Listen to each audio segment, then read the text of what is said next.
এই প্ৰচেষ্টাটোত মই মাননীয় আমাৰ সুমন দাস ডাঙৰীয়া তেখেতক মই শ্ৰদ্ধা জনাইছোঁ আৰু তেখেতৰ যি জ্ঞান বাৰ্তাৰ যি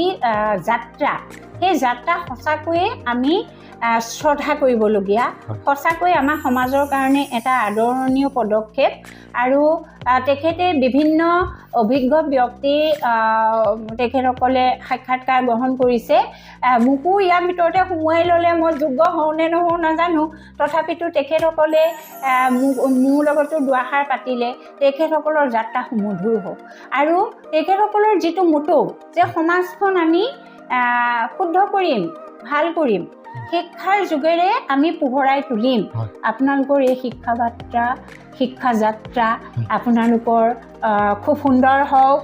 জ্যোতিষ্মান হওক ভৱিষ্যত সুন্দৰ হওক তাৰ কাৰণে মই মোৰ